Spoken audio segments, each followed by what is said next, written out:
One minute, Professor. Good evening, good evening. Good evening, sir. Good evening, Professor. Now audio clearer. Am I clear and Yes, sir. Clear, sir.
Bhairavi? Yes, sir. Okay. Yeah, you can start. Okay, sir. Good afternoon and welcome to the day 2 session 4 on stress management. Let me introduce our chief guest speaker, Dr. S. Rajendran, before we start this session. Dr. S. Rajendran, currently working as an assistant professor in the Department of Electronics and Instrumentation Engineering, Pondicherry Technological University for the past 15 years. He has completed his PhD in sliding motor controllers for active suspension system from the College of Engineering, Gindi, Anna University, Chennai in the year 2018. He has done his master in engineering from the same college in the year 2003 and BTech in electrical and electronics engineering from Pondicherry Engineering College in 1997. Apart from the academics, he has also completed his master degree in yoga for human excellence from the Bharatiyar University, Coimbatore in the year 2010. He is presently coordinator for the NSS program and convener for the health club in his college. He has published around 20 papers in the international journals. Some of them includes IET, Springer, Taylor and Francis and other reputed journals. He also conducted workshops on health learning and healthy lifestyle for the students and faculties.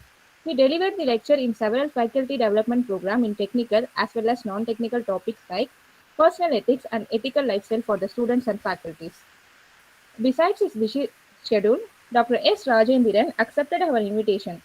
It's our proud privilege to have you here, sir. Now I request Dr. S. Rajendran to take over the session.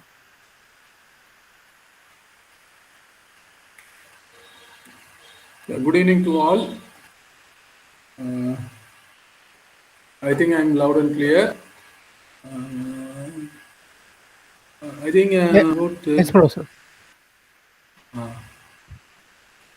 26 participants are here. 30. As of now, 30. Yes, yes, now 30. Okay, fine. So I think the others are managing the stress on their own, I think. So let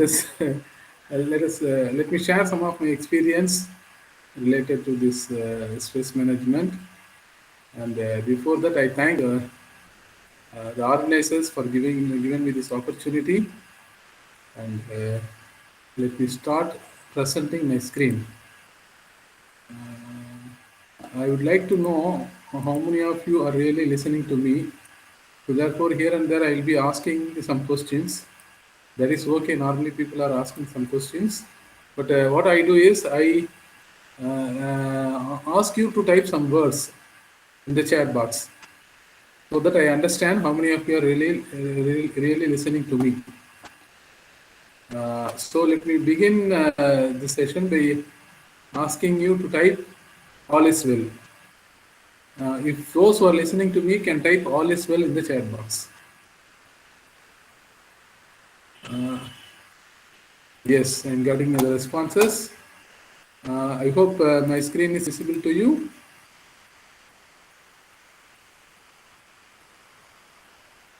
Yes, Professor. Yes, sir. So let me see. During my online classes, this is my practice. I ask my students to type something. So they also type the same words so that I understand that they are listening to me. Fine. About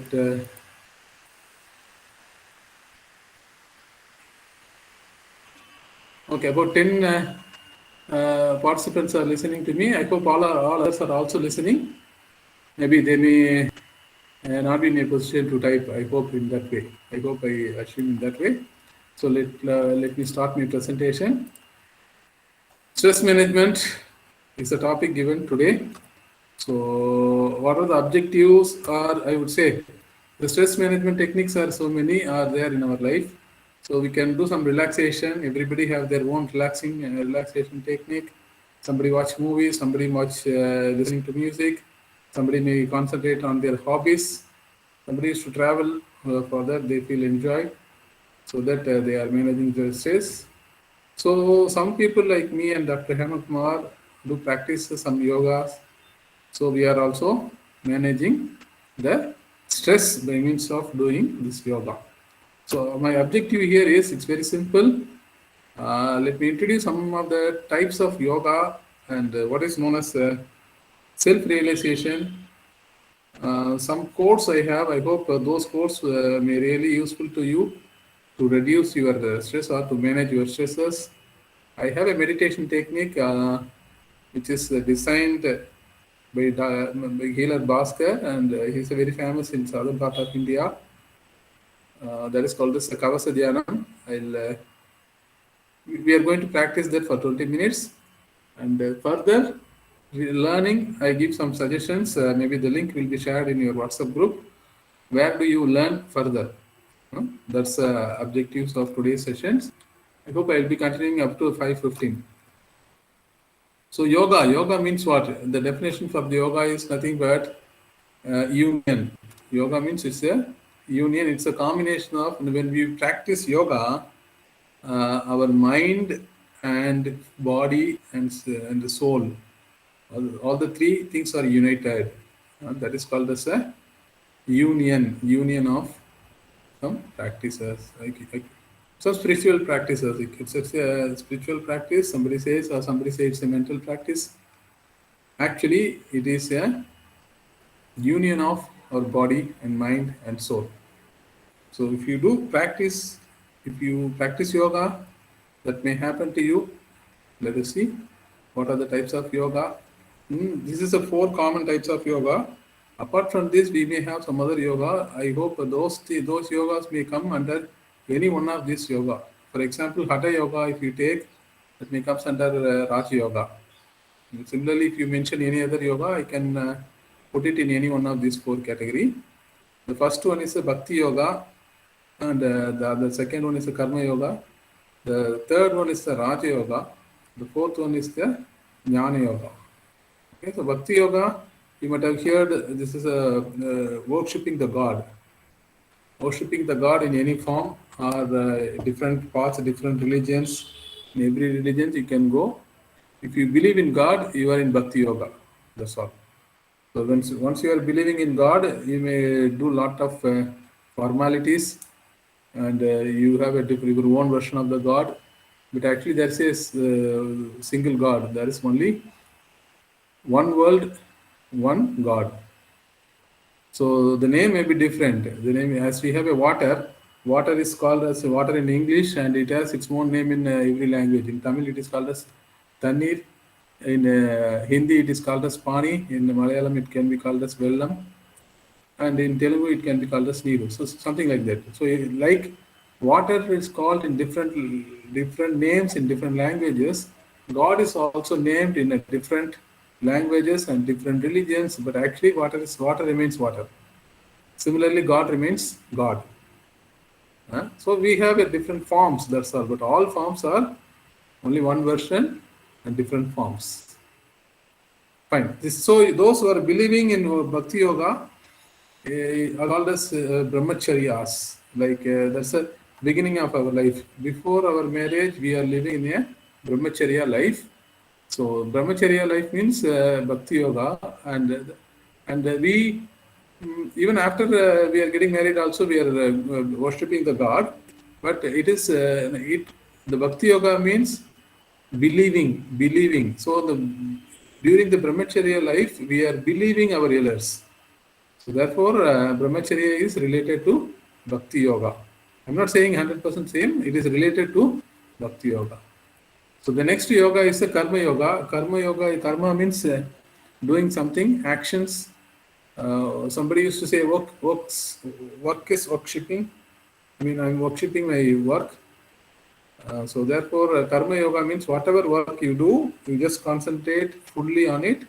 Then you are doing a karma yoga. For example, if you are if you are a teacher, when you are teaching something, you don't mind about any other things happening around you. You are 100% concentrating on your work, that is teaching. So therefore, your mind and your body and your actions, everything is united when you are teaching as a karma yoga. Am I right? So this is a karma yoga. Similarly, in the bhakti yoga, when devotees are worshipping the God, they're simply united. Their mind and body, everything is united with God. So therefore, yoga is taking place here also. So in karma yoga, some people say that they don't believe in God, but they believe in ethics. They believe in doing right things. So they are also doing a karma yoga. So they don't make mistakes because they think that they are responsible for what is happening to them. So they are also they can also become a yogic. It is not that those who are only believing God can become a yogi.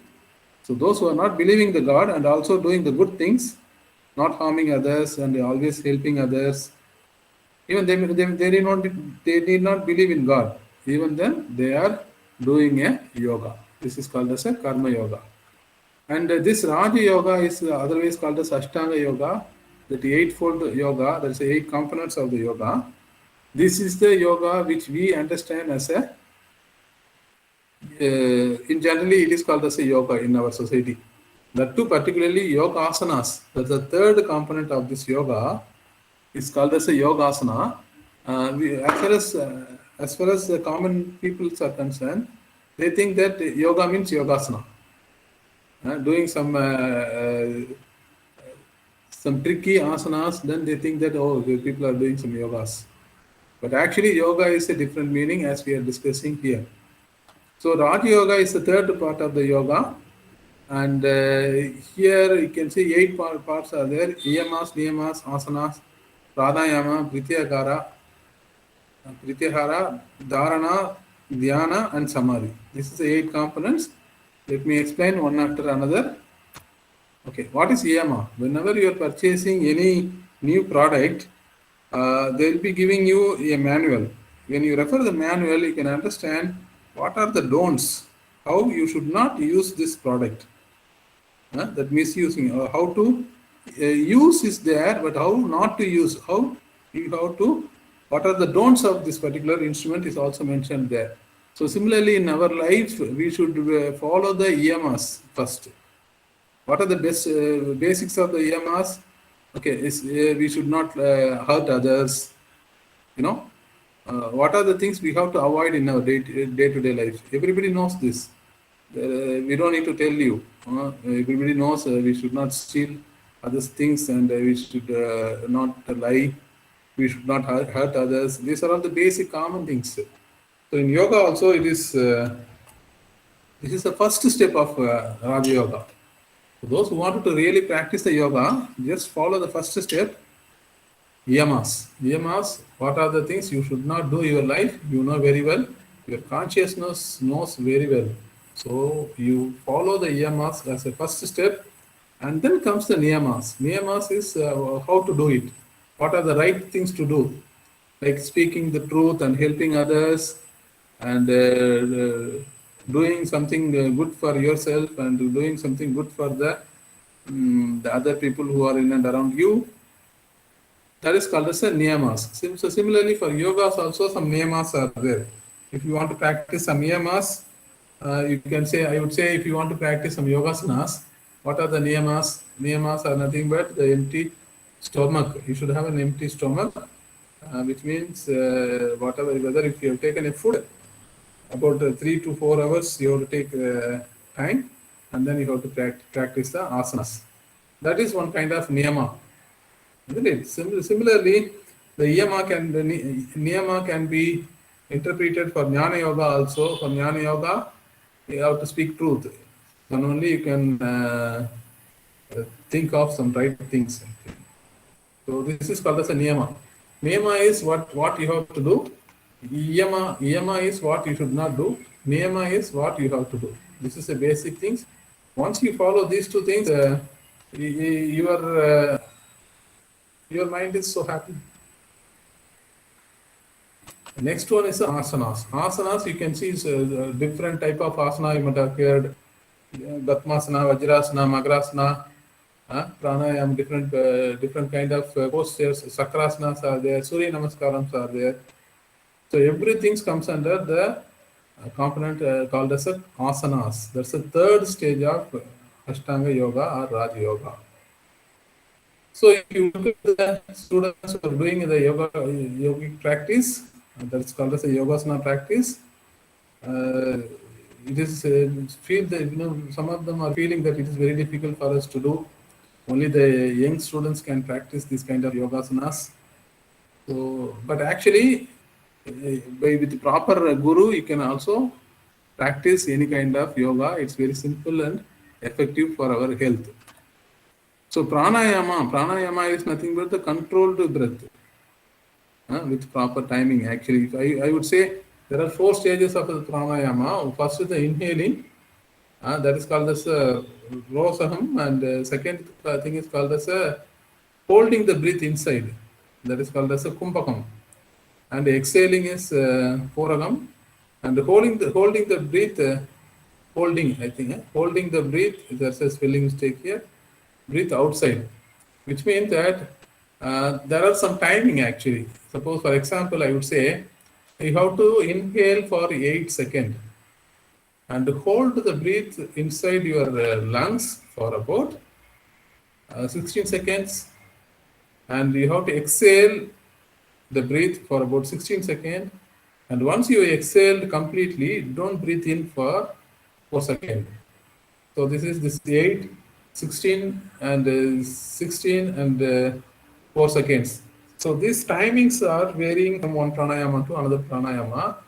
In the earlier days, they don't count this timing. They used to say some mantras. They pronounce some mantras. So therefore, by telling some mantras, they inhale the breath. And while holding the breath inside the lungs, they pronounce some other mantra inside their mind. Not that openly they say the mantras. They just remember the mantras inside their mind. Therefore, the timing is maintained properly. And then they exhale. Again, they remember the third mantra for exhalation. And holding the breath outside is also, they have some mantra. So the timing may vary. But actually, anybody can tell me how many breaths we have per minute? Can I have some answer in the chat box? How many breaths we have in our per minute, approximately? Some ideas. 1 or 2 responses I can have, at least. Okay, I think I am not. Yes, got up to 16, 15 to 20. Fine. About 20 breaths per minute we have. Which is the longest living animal in our world? What is its breathing? Tortoise. Okay, that's correct. That's the correct answer. They know. I said this. So about its breathing rate is very, very less. So somebody says it is about 2 to 3 breaths per minute. Tortoise is practice. It's normally it is doing very small breath. So therefore, it is living about 300 to 400 years. So once somebody is interested to live for a long time, we have to practice some kind of yoga so that we do breathe very slowly. So while practicing some yogas, No, yogas are related with breathing exercise. For example, if you are raising your hands up, you have to say breathe in. So when you're putting your hands down, breathe out. So this kind of things, when you're practicing for 5 minutes, 5 times, about it may take about 1 minute. So which means that 15 minutes, 15 breaths per minute is reduced about 5 breaths per minute. So that is also another good breathing exercise. So pranayama can be done separately, or pranayama can be done along with the asanas. Okay, so simple breathing exercise is different from pranayama. Pranayama means there is a proper timing and the proper control of the breath. And then the next one is the Pratyahara. Pratyahara is nothing but withdrawing our mind from the sense. Actually, how many senses we have? How many senses we have? We do have as a human being. Human being means the 6 senses are there. We all know. We have a 6th sense. Now, when the teacher is scolding the students or the parents are scolding the students, when the parents are scolding their kids, they used to say, "Do you have any sense?" Like that they tell. Now, if you ask them what are the sense meaning, or how many senses we have, and they say we have 6 senses. What are the 6 senses? Can anybody tell me that? What is this 5? May I know what is this 5? We have a 6th sense, isn't it? What is the meaning of the 6th sense, and what are the other senses also? I would like to know.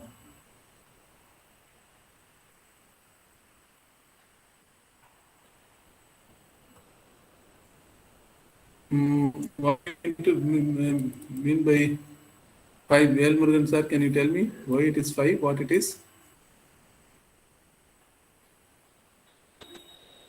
Okay, let's continue. We have a sense. Velmurugan sir said, okay.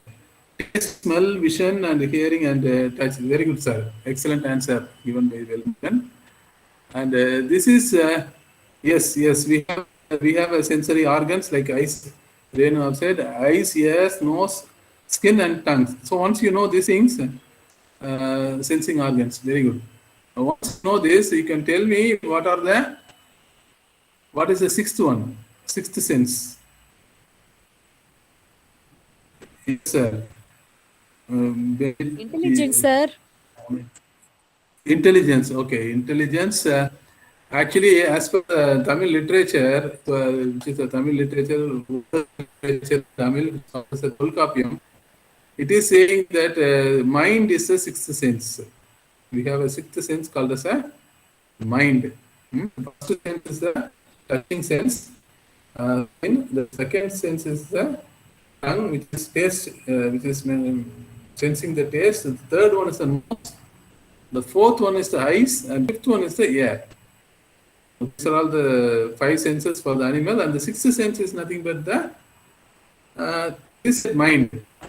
Only we, as a human, we are having a active mind. So why I am saying this is normally our mind is we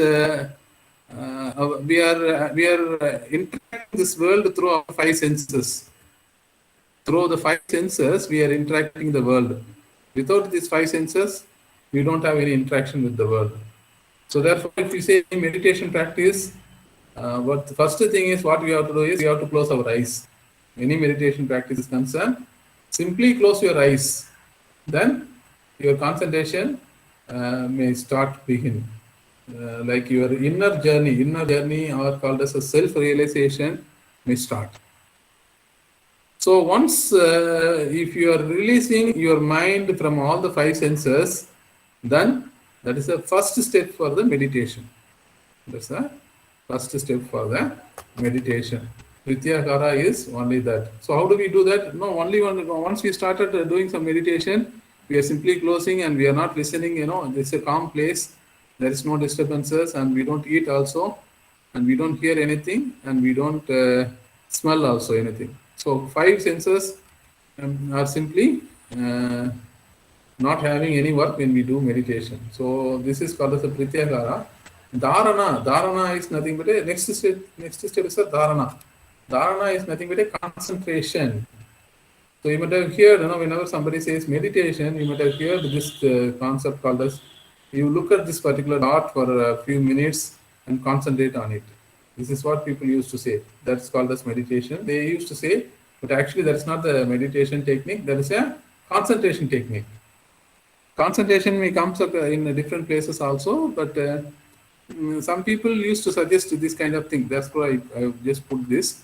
But dharana is nothing but concentrating at a particular point. If you look at the God's picture, you're concentrating. Maybe if you are reading, you're concentrating on the books. When you do any work, also you are concentrating. So when you want to practice a meditation, you have to concentrate at a particular thing, isn't it? So that is called as a dharana. So initially, the people have taught the dharana by means of different techniques. They used to look at the lights. Somebody used to look at the sun in the early morning, and somebody used to look at the mirror. So different kind of techniques were followed. This is a simple technique for a pre-meditation, I would say. It's not a meditation, it's a pre-meditation. So dhyana is nothing but a meditation. The meditation is called as a inner dharana. So dharana means concentrating something from outside of our body. When you're able to concentrate the same thing within your body, then it is called as a inner dharana, otherwise called as a meditation, dhyana. So in any organization, when you learn some meditation, about half an hour when you practice a meditation, this complete union of your body, mind, soul will happen for about few seconds or 1 or 2 minutes, not more than that. So if you are regularly practicing any meditation technique, and after several years for somebody, for maybe a few years for somebody, it varies from person to person.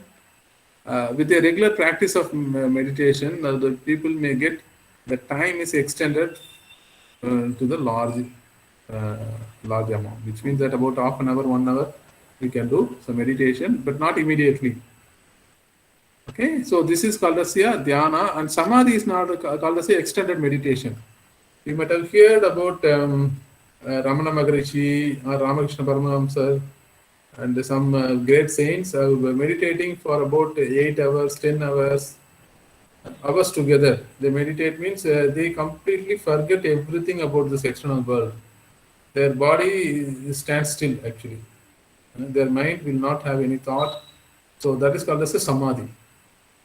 So the samadhi is the eighth stage of the Ashtanga Yoga or Raja Yoga. This is the final stage. And here from Pondicherry is famous for 28 Jiva Samadhis. 28 saints have attained Jiva Samadhis in this land. Actually, Jiva Samadhi means extended Samadhi.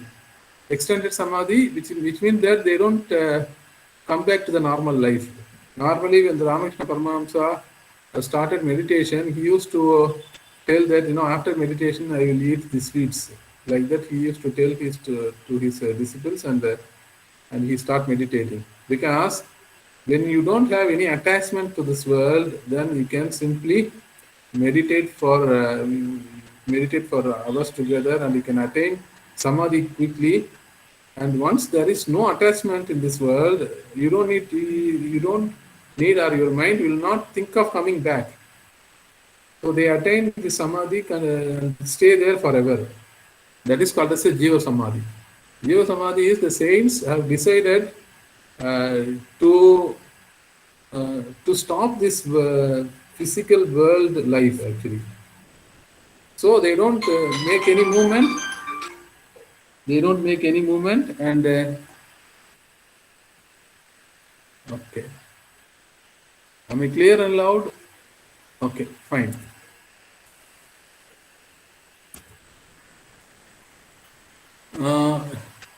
Extended meditation is nothing but samadhi. So Jiva Samadhi means the saint, once they lived completely in this life, they have decided to leave this world, physical world. Therefore, they say they attained this Jiva Samadhi. They inform to their disciples and others the date and time at which they are going to leave this world. So they will be talking to us continuously or up to that particular time. They look like a normal human being. After that, there will not be any speech.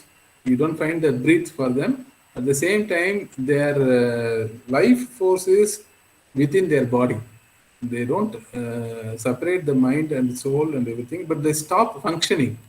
They stop functioning, and their body will not decompose after when they are in samadhi. So many evidences are there. You can Google it. You can find out some Jiva Samadhis in our country. In many part of the country, we have this Jiva Samadhi. In Pondicherry also, we have many Jiva Samadhis. So that is nothing but that of the saint. That is called the Jiva Samadhi. Continuous practice of Samadhi, we may get that Jiva Samadhi stage also. So the third stage, actually the third yoga is nothing but so the third yoga is a Raja Yoga. The fourth yoga is nothing but a Jnana Yoga actually. So the fourth yoga means it's something like intellectual things, reading and thinking about the good things and knowing the spirituality, knowing something about how we are, what will happen after our death, before our birth, where we were, what we did in our previous birth, and thinking and intellectually knowing the things and reading all this religious text so that you understand what is happening, what is life, why we are happy, why we are not happy, why we are getting punishment, why we are getting the reward, everything. So this is called as a Jnana Yoga. Those who are in Jnana Yoga, you can see that main thing in Jnana Yoga is intellectual things. So this comes in the human life as a fourth grade. Once the people are getting retired, they practice Jnana Yoga. Even now also, see, all four stages of yoga we can practice at every age. It is not the age, as I said, Brahmacharya, Grahastha life and Sannyasa life. This is Jnana Yoga life. All those things are combined together, and we are living all the four yogas at a time. It's not that those people who are doing Raja Yoga will not go to temples also. Temple, you can go and worship the God, and you can do some Karma Yoga. If you do some service in the temple, then it's a Karma Yoga. If you read some books in some literature songs, devotional songs, if you read, that is also an intelligent yoga, that is Jnana Yoga, that is, so all are combined together, and we are practicing in our country, we are practicing all the four yogas in all the four stages of our life. Okay, mind is defined by Vedatri Maharishi, is our spiritual guru. Mind is nothing but mind is throughout our body. It is an invisible body. Mind is nothing but a body, but this body is not visible to us. And body is the invisible mind. Okay? So our body and mind are equal, and you cannot see the mind, but we can see only the body. So as per the idea, I mentioned this, the sixth sense is nothing but the mind. Mind is working in frequencies, alpha, theta, beta. Normally our mind frequency is about more than 14 hertz to 40 hertz per minute. That is our mind frequency. When you keep practicing the meditation, it goes to the stage of alpha. Alpha is 7 to 14 hertz. And again, if you go for a deep meditation technique, then it will go to the theta stage, that is 4 to 7. Further, if you meditate, and it will come to 0 to 4. Actually, in biomedical engineering, there is an equipment called as EEG. EEG, electroencephalogram. So there you can, I think you can measure the brain frequency. So there it is assumed that is almost equivalent to this mind frequency. This is normally when we are sleeping and get up in the morning, early morning, for a few seconds or 1 or 2 minutes, we are in the alpha stage. Our mind is quite calm. So when you have when you want to achieve something, when you have some goals to achieve in your life, you just repeat your goals within your mind at the early morning. As long as you get up from your bed, you have to repeat for a few minutes. Then that it reaches our inner mind. That's very good practice. Okay, self-realization. Self-realization is nothing but the spiritual practices. One who has to understand who am I. This who am I is nothing but that's a big question asked by many saints. They said the self-realization is nothing but understanding who am I, what am I doing, what I'm going to, how I will be after this life, before this life, where did I come from? All those things comes under this self-realization. So this is an equation set by many saints, including my spiritual guru Vedatri Maharishi. God plus impurities are equal to human. As a human being, we have a God. We have a God within us, plus impurities. For some people, the impurities are more and more and more. So therefore, they are not at all realizing the God within them. So there are some people who are reducing the impurities to a great extent, and they are almost behaving like a God. Am I right? So would you like this? This was said by many saints in the country. May I know how many of you have heard this earlier? Anamam Kanma Maya. It is been said by the things. Many of you may be knowing about this. So would you like to ask me a question? What are the impurities? You say impurities I'm mentioning. Okay, let us continue. So ego, karma, and maya. Ego. This is the three common impurities. If you don't have these three impurities, then we are not a simple human being. We are equal to God. When impurities are equal to 0 in this equation, God is equal to human, or human is equal to God. We are able to see some people who are helping others to a great extent, and we feel them, they are like a God. When somebody is helping us in a right time, we also feel them, feel that they are the real God for us. Huh? Okay, what is the meaning of ego? Ego is a very simple thing, If I say I am teaching something, when I do something, it's not a big ego. If I say that if I am the only person, I can do something like this and that, that kind of things is called as a ego. Right? A simple example, many examples I can say. I can do is, I can do is, okay. Only I can do is, that's what people feel like we have an ego. So normally in spirituality, the term I refers to ego. But actually Vedatri Maharishi have redefined this, not that I become ego. If you start saying only I, then it becomes an ego. Only I did this. Without me, it could have not been happened. Like that people are telling, that is an egoistic statement. If I say I am good, nobody is having an objection. When I say I am the only good person among this group, everybody will have an objection. Am I right? All of you may have some objection. If I say I am the only person in this group, all of you agree with me? Yes. Okay. May I get your response? All of you, please type no ego. No ego. Please type it in chat box. Let me know how many are really listening to me at present. So now the count is increased about 50 participants are here. Response. All of you type, all the participants, those who are listening to me can type no ego. You can see the chat box. How many responses? Okay, fine. No, sir.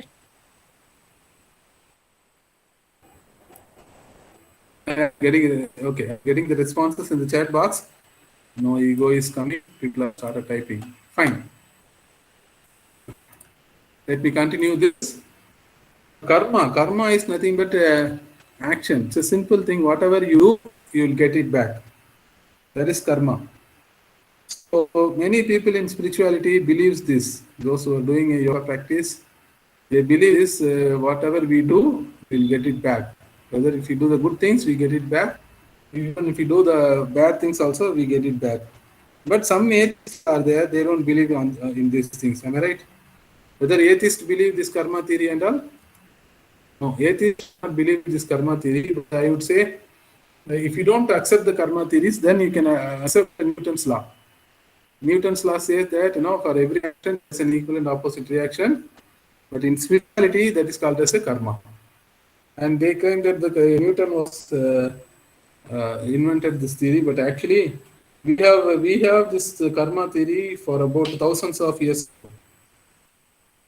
Right. So karma theory is the oldest theory compared to the Newton's theory. So we do the good things, and we get back the same good things. If you see, you don't have if you do something bad to others, we get something bad. So every circle is an action actually. Once I was telling this slide to my students, they said, "Sir, I put one hand in this way and I put another hand in this way, so that I am escaping from the karma." No, it is not true. The karma means for every one karma, you are a part of this circle. Every day, every action, you are in this particular circle. So like this, every day we put n number of circle, and the result will happen to us. It's like that.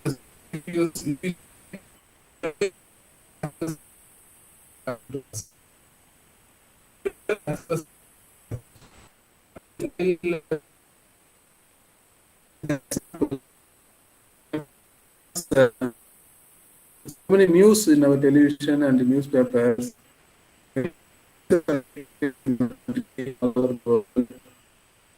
Not all the accidents are very big. There are some small accidents. People are dying in the small accidents also because of insufficient help from the public. Maybe the accidents place may be far away from the city, and they could not come to the hospital on time. The ambulance did not reach them on time, so that even for a small accidents, the life could not have been saved. But even for some people, they might have got a big accidents, very big injuries. They could have got the medical help quickly because some ambulance or some vehicle could have come immediately to the accident space, and immediately they could have taken the injured person in their normal car also. Fortunately, they may have an hospital near to that accident place, and they can get the medical help quickly. Even though the accident was a major, the person was saved. So from here, you can understand that the karma played a major role. The karma, the person who met with major accident did good karma as well as the bad karma. Due to the bad karma, he got an accident. Due to the good karma, he had got the help from the society quickly. So when we do more good things, more good things will happen to us. Whatever the small karma, small mistakes we do get our punishment on time. There is no doubt about this karma theory. Okay, you can read this. Life is an echo. What you send out comes back. It's nothing but karma theory only. What you see in others exists in you. This is nothing but the story of in Mahabharata story you might have heard. This Pandavas, Dharmas, and Duryodhana went to Krishna. Krishna said, "You go and see how many good people are there in the country. and you come and tell me, like that Krishna told. So once Dharma went and Yudhishthira went to the city and saw everyone, then say that he came and said everyone was good in this country, like that he said. When Duryodhana went and see everybody, and he said that nobody is very good in this world, like that he said. So what you see in others exists in you, which means that it is there within them. Suppose when some people are fighting, when Yudhishthira saw the fight, he thought that okay, it's a small fight within the. After the sometimes they become a friend. They may be brothers, they may be neighbors. They're fighting for some silly reason. After sometimes they may become friends, and it's not a big issue. Like that he may think. And the same thing, the Duryodhana saw that, and he thinks that no, what is this nuisance? The nuisance, no, for silly reasons they are fighting. They are not good at all. Like that, he may be thinking. So what you see in others exists in you. So if life is an echo, it will always get back to you. So Maya is a simple example is here. It's a simple and effective example. Maya is what we see outside is not a real success. Many people are thinking this outside the growth is like a success, but actually the inside, the inner root is very, very small. So outside things are like, if you have a big car, a luxurious car and big bungalow, and if you are very rich in money, if you are wearing a rich dresses, these are all like outside, grown outside, very well grown outside. But when you go on to sleep, you are not able to get to sleep properly.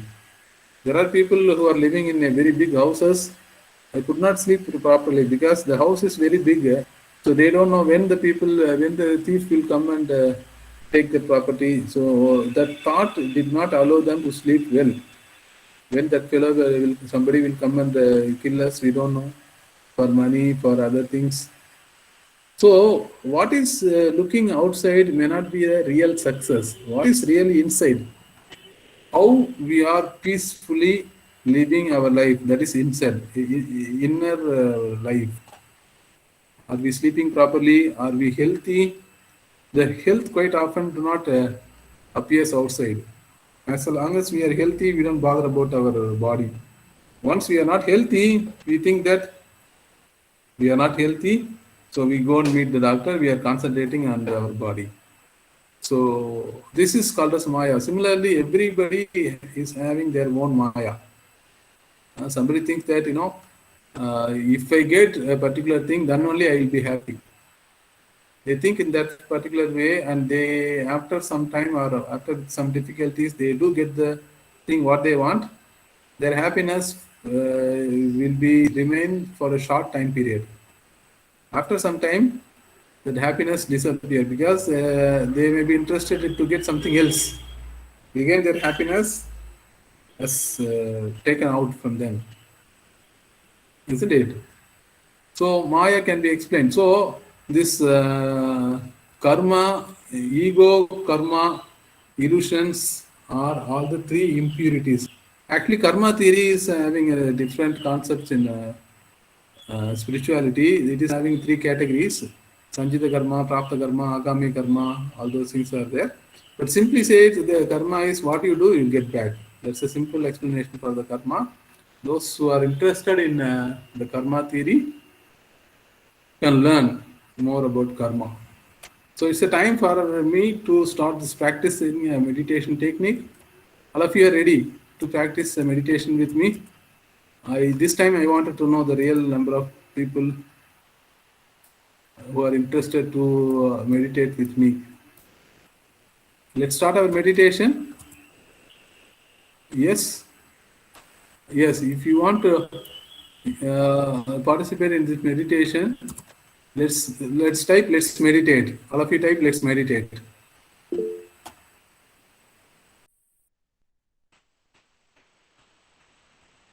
Type, let's meditate. Let's meditate, all of you. So this is one of the drawback of the online classes,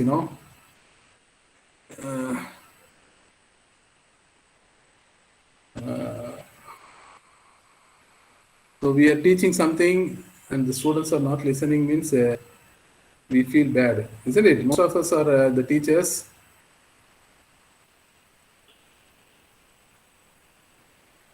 No, how many years?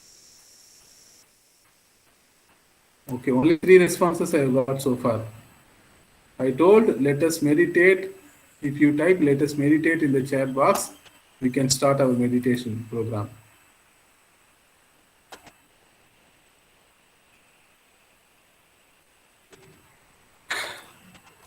This is a simple meditation technique. It is designed by Healer Bhaskar. This person, actually we have got some chakras in our body. Response, share feedback form please. Yes, we can meditate. Okay. Yes, feedback form will be shared on time after the session is over. Let us start this meditation.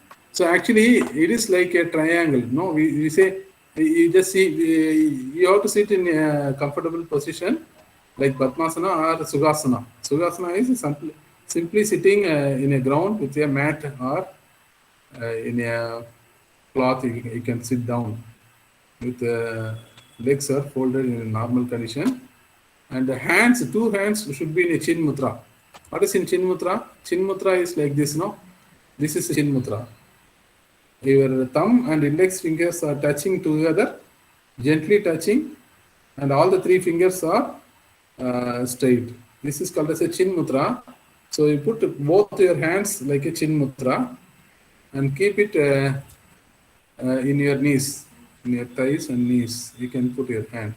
So I can see, I count the number. This is the number 1, the starting point. Here you have to say the sound like ah. You have to say continuously along with me. I will be guiding you to say this is ah. So the second sound is ooh. So you can do this for about 10 to 15 seconds. I'll do that. So the third position is to concentrate. Actually, when you are saying this loudly, you have to concentrate your mind here.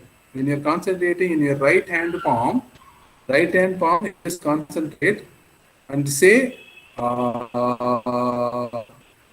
And similarly, when you are concentrating in your left hand, say. Then similarly, when you are concentrating in between your eyebrows, then you just say hum. So when you connect this dot 1, 2, 3, it's like a triangle, isn't it? Similarly, this 4, 5, 6 is another triangle, inverted triangle. Then it looks like a star. It is protecting us from the bad vibration which is happening, isn't it? So this ah, oo, hum says it is om. When you add this ah, oo, hum, then it is called as a om, or omen, all those things are the sound of all those things are something similar to this. So this 4th position is the right hand shoulder. 5th position is the left hand shoulder. To say ah by concentrating in the right hand shoulder, and say oo by concentrating in the left hand shoulder. And this is called as a Mooladhara. Mooladhara is nothing but at the end of your backbone. Backbone is where it ends. That is called as a Mooladhara. Mooladhara is a chakra in which our energy is resides inside. It is sleeping. By means of meditation, we have to wake up, awakening this Kundalini Shakti, and it goes up to our Sahasrara. That is between the eyebrow, and do this. Is this clear? I repeat this. First one is sit in a comfortable position. Nadi Shuddhi is a simple pranayamic practice. I will teach you now immediately. So keep your hands in Chin Mudra. Nadi Shuddhi is for any meditation, you can do Nadi Shuddhi so that your concentration can improve. And see, this is A, U, Hum. A, U, Hum. Half seconds, 2 seconds, and 2 seconds. And repeat this A, U, Hum for A, U, Hum for that's Muladhara. And then say A, U, Hum. All the three things say put together and concentrate in your heart. That is the center of the two meditation. And repeat the same for the 3 times. From step 1 to 7, repeat it for, so step 1 to 10 actually, up to this 10. You have to repeat for 3 times. And then after that, concentrate between your eyebrows for 1 or 2 minutes.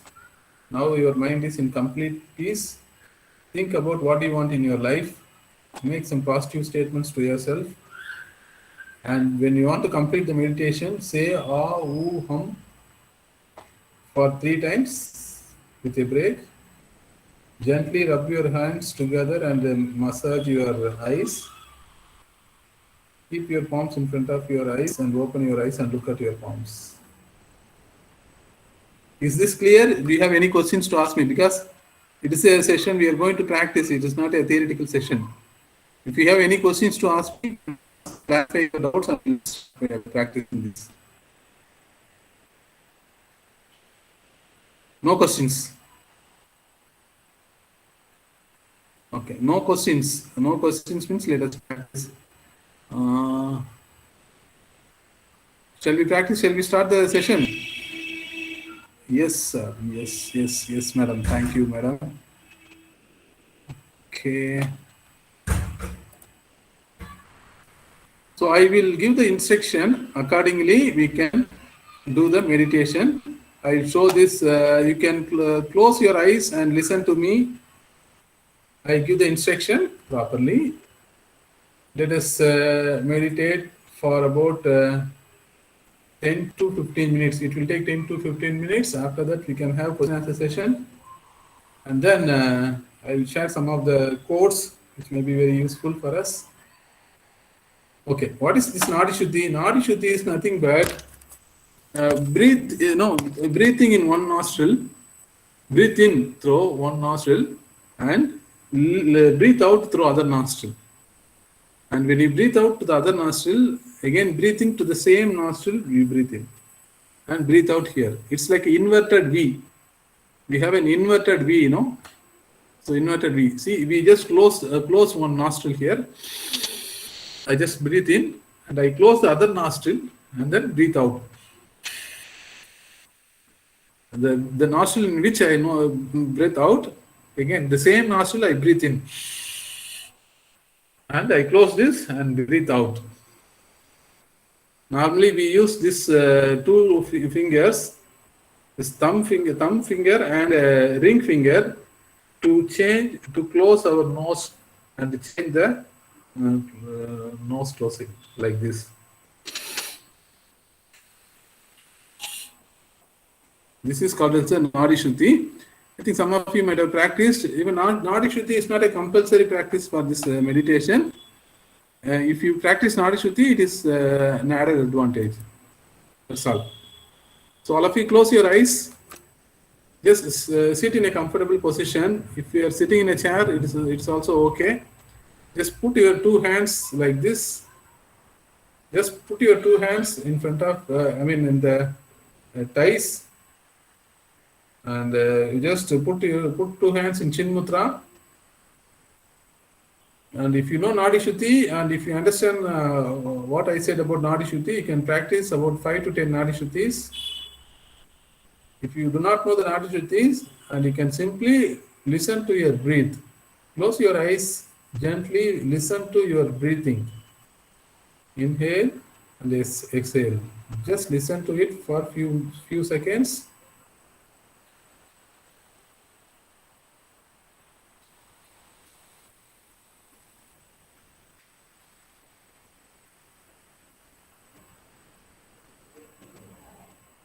Okay, let's start meditation. You just say along with me. You can mute yourself. You don't need to switch on your mic. You can mute yourself and you can practice along with me. Concentrate on your right hand palm. You're all in a closed, your eyes are closed always till the meditation is completed. Concentrate on your right hand palm. Say,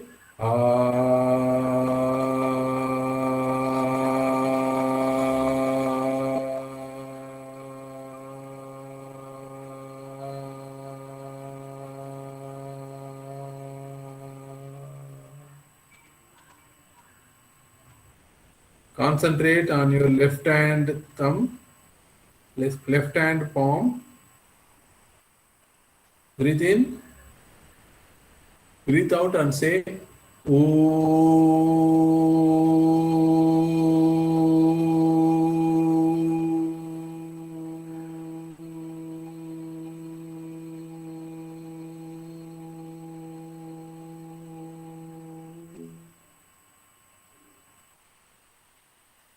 Concentrate in between your eyebrows. Breathe in, breathe out and say, hum.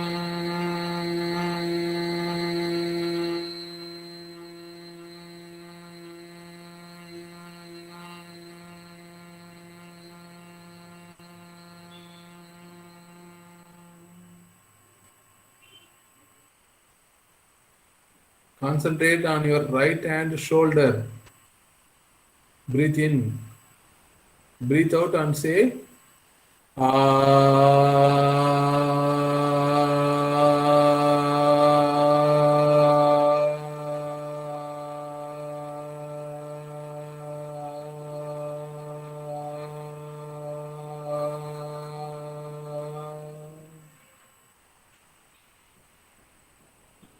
Concentrate on your left hand shoulder. Breathe in and say, hum.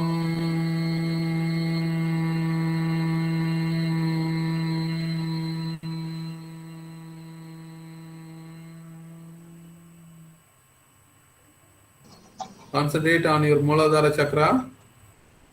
Breathe in, breathe out and say, hum.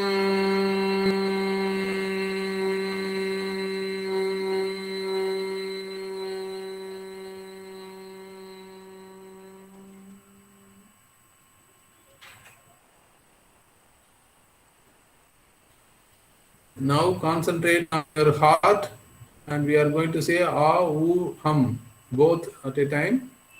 So just breathe in, say ha, oo, hum.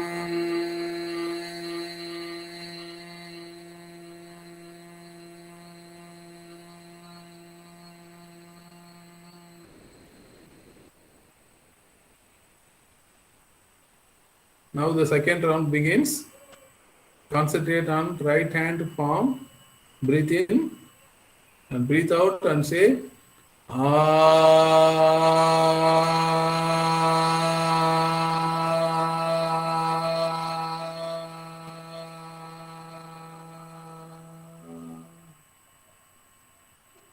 left hand palm.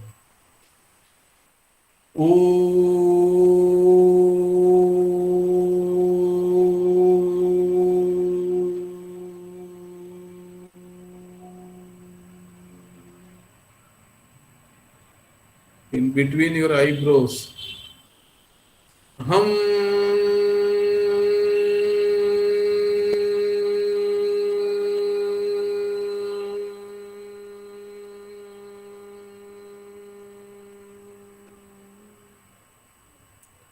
Right hand shoulder.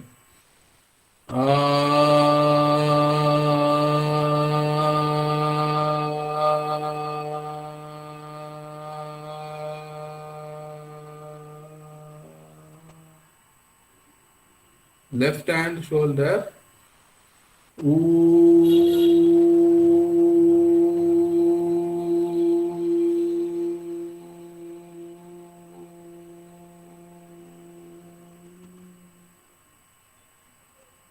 Muladhara Chakra. Hum.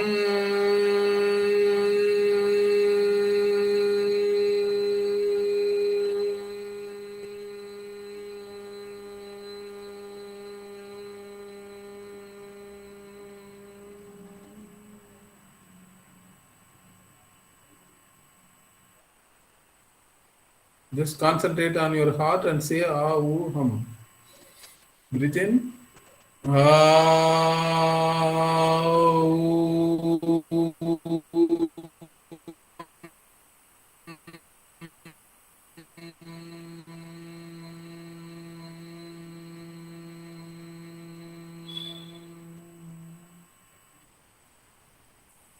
the third round, right hand palm.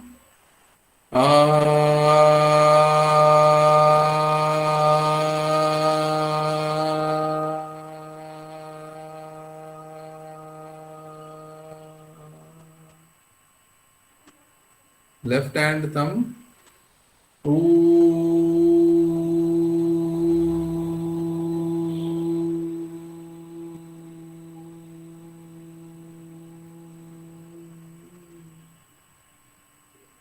In between your eyebrows.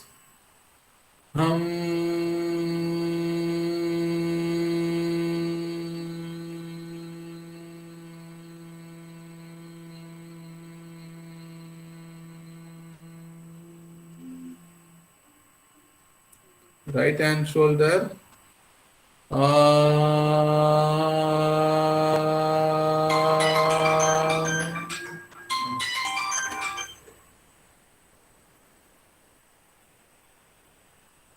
Left hand shoulder.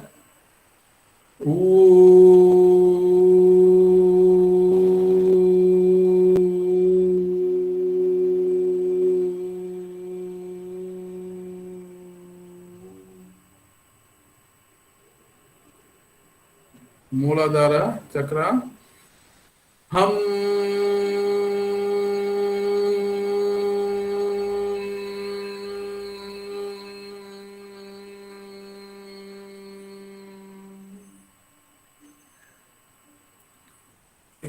In your heart.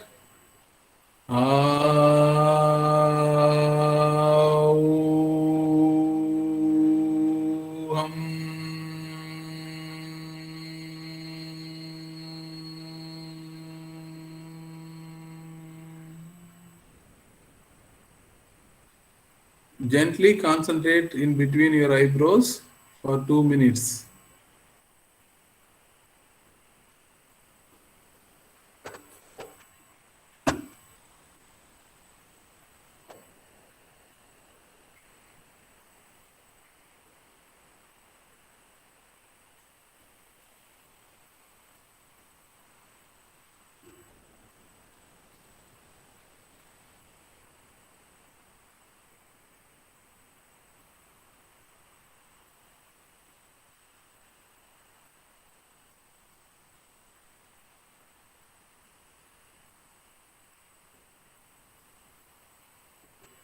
Now you are in a deep meditation state.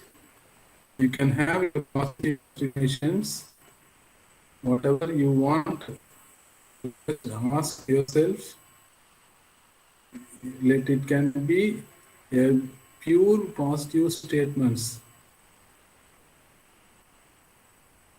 You want good health, prosperity, healthy life, long life, and fame, and very good spiritual life. Whatever it is, you can ask yourself.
Yes, we are going to complete the meditation by saying Ah, Ooh, Hum 3 times by concentrating in your eyebrow itself.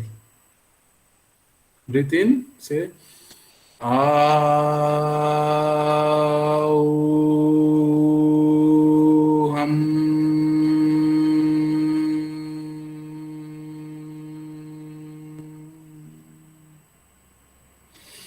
Breathe in. Aum.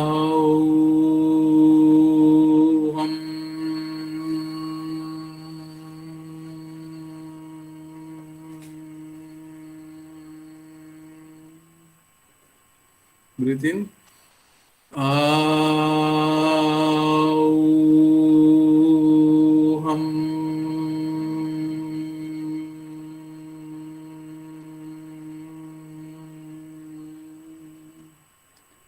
Gently rub your hands together and close your eyes gently, just by your hands. Close it like this.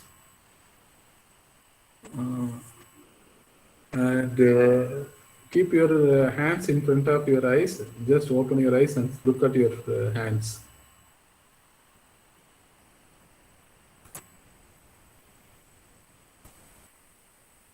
Many of you meditated. What do you feel? What is your experience in this meditation? Can I have some feedback from you? Instant feedback.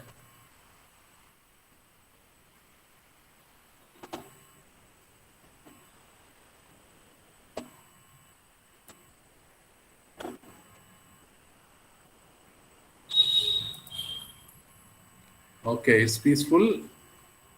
Okay, it's a kind of technique. Yes, it's relaxing. If you practice this, it's a simple technique. There is no nothing wrong. There is nothing wrong. We can do wrongly. We are going to say simple simple statements only. We are going to make say ah, oo, hum. Actually, when we are saying ah, oo, hum, this timing for ah and oo can be minimum and hum can be maximum. So for 5 seconds we can say ah, 5 seconds we can say oo, and for 10 seconds we can say hum. So that is a simple tips we can give. Okay, let us continue our presentation for another. I think now the time is 4:56. Another few minutes I'll show you, I'll present something.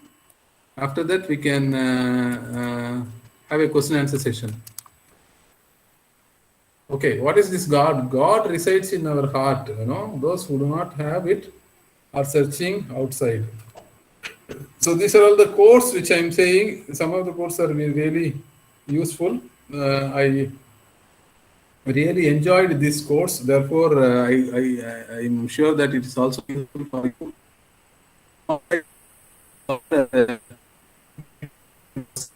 Remove the impurities. We get heart. So there God resides. So it was from a movie, the very old Tamil movie song. So it is also given in the religious literature. So what is the most difficult thing and most easiest thing in the world? It's a very difficult thing is to change others, and easiest thing is to change ourselves. So don't try to change others. When you're trying to change others, definitely you feel stressed.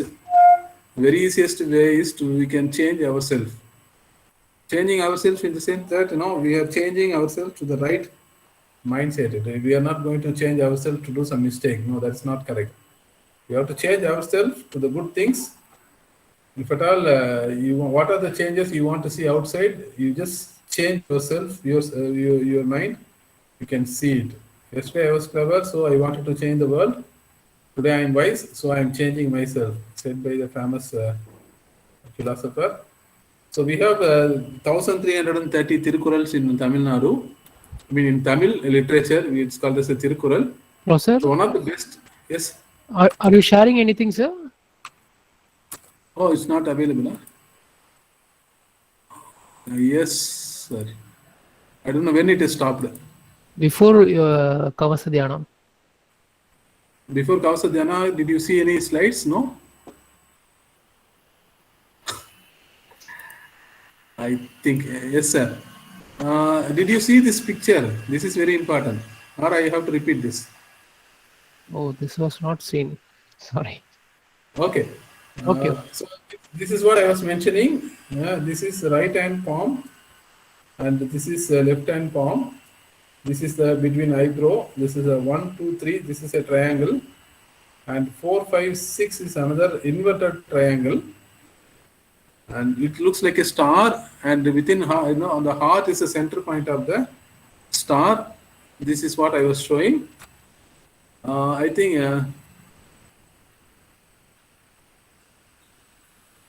okay, fine. I don't know. Sometimes it happens to me.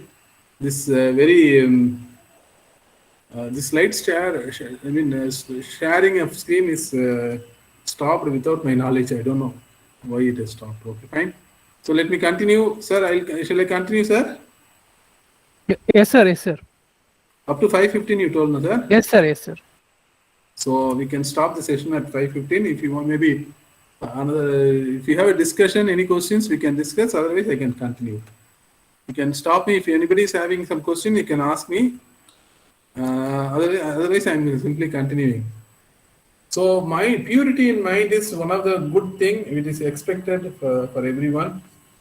In spotless mind, virtue is found, and not in show and swelling sound.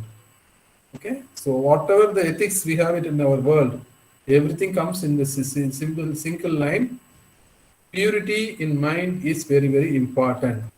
Okay, so we are enjoying everything from the society, and we have to give it back to the society. The food we are enjoying, whatever the food we are eating, n number of people are involved in making and selling and the food, the raw materials of the food. So therefore, whatever we are getting from the society, we have to give it back by means of a service. This is an interesting graph which is appreciated by many. So the money is useful for us. It is required as an essential. As the money increases, the happiness is also increasing. But after a particular point, the money, because of the excess money, we get our happiness started reducing. We find out what is that money and donate the excess money to the needy people. Then you can remain in this region, maximum happiness region. You understand this? Okay. When you pray, you are going near to the God. When you are doing a service, the God comes to you, isn't it? So which means that the God is a superpower. He can come to us quickly. We are a normal human being. When we are going to the God, it will take a lot of time. Maybe a lot of birth may be required to reach the God. So that let's start do some services to the society.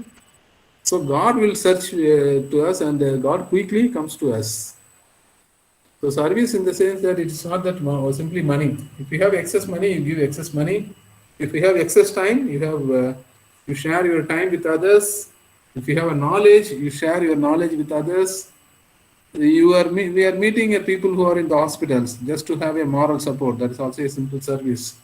So service means n number of services are there, not only donating money. Donating money is a part of a service.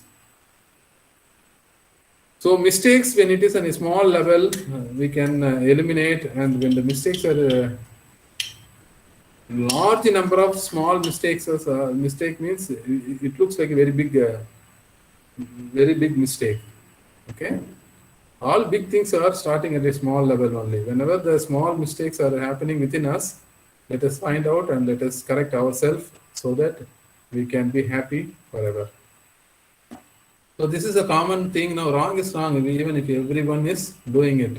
Right is right even if only you are doing it. So there are some rules and regulation, so there are some laboratories in the colleges where it is written, leave your footwear outside. Then you can find all the people inside the lab are wearing those shoes. In some places, not always. In some places, not only in laboratories, in some shops, I used to see this. And in the doors, it is written as leave your footwear outside. But everybody inside the showroom was everyone is doing it. So what is the right things? You leave your footwear outside and get it. That is the right thing. Because no one is doing, don't think that there is uh, more number of people are doing means that may not be right also. So when we do the good things, it may be a long-term benefit. Sometimes the short-term benefit we may be missing because of doing some good practices in our life. But long-term benefits are very, very important. Short-term benefit is like winning a battle. It's not important. Winning the war is more important. Okay. Do what is right, what is easy. What is easy to do, but may take time, but definitely you will be reaching the destination. That's what is right, not what is easy. So there is a famous book called as "Don't Say Yes When You Want to Say No." In many situations, the stress comes to us because of saying yes when we wanted to say no, but we don't want to say no. So therefore, we say yes, or maybe I will try this and that. We used to say, and after that, we don't do it. That's why we feel stress. If you are right away saying politely no to the others, then definitely from somebody else. They will wait for help. So we can say no also sometimes. So this is famous quote. Argument is who is correct, discussion is what is correct. So normally discussion is when I say this to my students, one of the students said that then why the people are arguing in the court. So the court, court only there's no discussion. This why the judgment is differ in lower court and high court and Supreme court. But in the same court, the judgment is differing. Why? Because discussion there was only one judgment. There was an argument based on the skills of the lawyer who is arguing. So the judgment is different. So it should be a discussion in every court. This is my suggestion. Okay, leadership to leadership and every life, personal life also. So leadership, don't think that we have to perform better than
Sir, it seems I have left. It seems. Yes, sir. I tried calling you, sir. Actually, we couldn't get Which you. slide? I don't know. Anyway, thanks for listening my lecture. Thank you all for your patient listening and practicing a meditation. Thank you, sir. Thanks for this opportunity, sir. Thank you. Thank you, sir. Thank you very much. Have any queries we can ask, sir? Yes, if you have some questions, you can. I'll be very happy to answer your questions.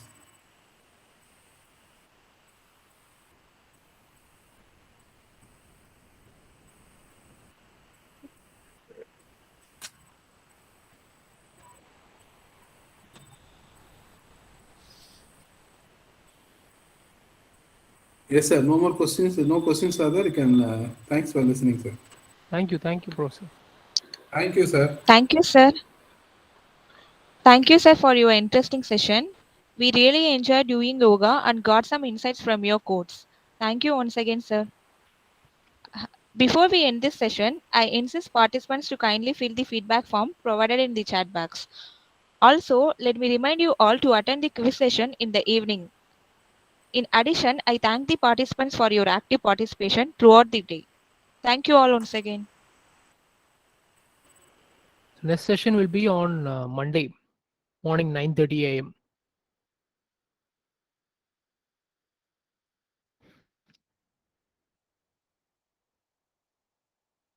Tomorrow is an holiday. We'll meet back on Monday.